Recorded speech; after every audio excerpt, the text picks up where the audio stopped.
Samantala, hinold up ng riding in tandem ang isang online seller ng gintong alahas sa Iloilo City. Sa kabutihang palad, nakaligtas ang biktima matapos pagbabarilin.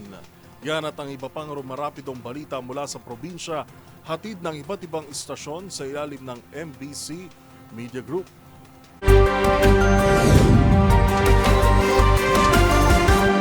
Maswenteng nakaligtas ang 24 anyos na lalaking online seller ng gold jewelry matapos binaril ng riding in tandem na nang hold up sa kanya sa barangay Lobok, Lapuz. Ayon sa biktima na si alias June, naghihintay siya sa kanyang katransaksyon na dumating ang mga suspect at inagaw ang kanyang bag na may lamang gold jewelries na nagkakalaga ng 148,000 pesos at wallet na may 2,000 pesos na cash, ATM cards at mga ID. Sinabi ng biktima na napagkasunduan nila ng kanyang buyer na sa warehouse na nasabing barangay sila magkikita.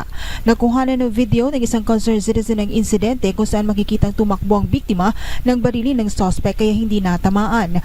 Humingi ng tulong ang biktima sa driver ng pribadong sasakyan upang makapag-report siya sa pulis.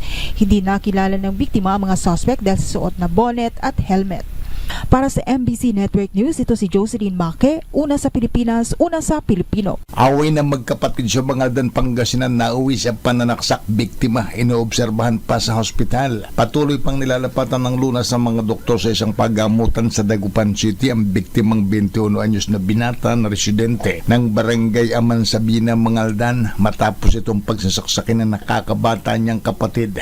Sa ulat ni Mangaldan OIC Chief of Police Lieutenant Colonel Pelito Tuayon, naganap ang insidente sa loob mismo ng bahay ng magkapatid kung saan nag-ugat ang kanilang pagtatalo ng masita ng biktima ang pagbebenta ng cellphone ng suspect na nauwi sa mainitang usapan at agad ay kumuha ng patalimang suspect at 4 na beses na inunday ng saksak ang kanyang kuya na tinaman sa iba't ibang bahagi ng katawan na agad namang nadala sa paggamutan. Ang suspect ay agad ding naaresto ng mga nag-responding police na ngayon nasa kustodiya ng Mangaldan Police Station para sa kaukulang disposisyon. Para sa MBC TV Network News, ito si Freddy Fajardo ng DCRH, una sa Pilipinas, una sa Pilipino. Matapos mapaulat ang ilang kabataan na nasagip sa pagkalunod kamakalawa nang maligo sila sa dagat sa magkaiwalay na lugar sa bayan ng Morong Bataan, kasabay ng pagbibigay din ng parangal sa mga nakasagip sa mga ito na 3 lifeguard, isang 14 anyos na estudyanteng lalaki naman ang napaulat na nalunod kahapon sa naturang ding bayan sa Sitio Puerte, Barangay Poblacion, Morong Bataan. Kinilala ito na si John Miguel Arquero La Puerte, 14 anyos, residente sa nabanggit na barangay. Batay sa ulat ng Morong PNP alas 5:45 kahapon ng hapon Agosto 4, 2025 nang maganap ang naturang aksidente.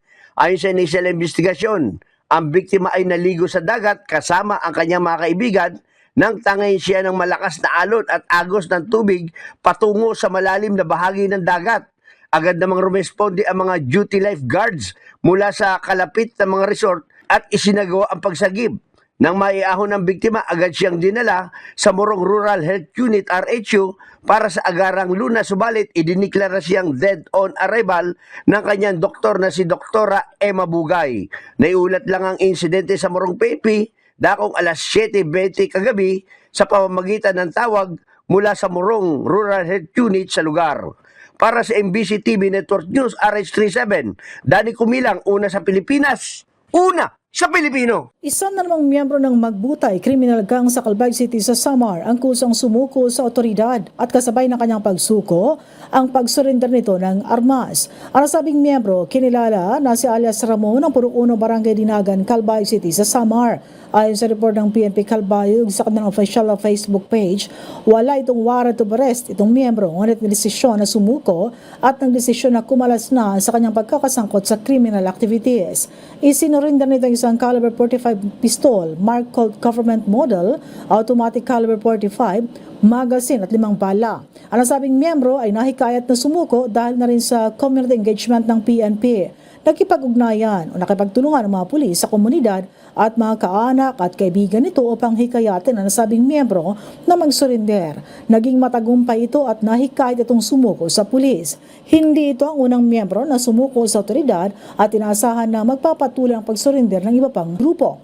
Kasalukuyan itong nasa Calbayog City Police Station para sa tamang disposisyon. Para sa MBC TV Network News, ito si RH34 Jane Galit Bantayan ng DZRH, una sa Pilipinas, una sa Pilipino.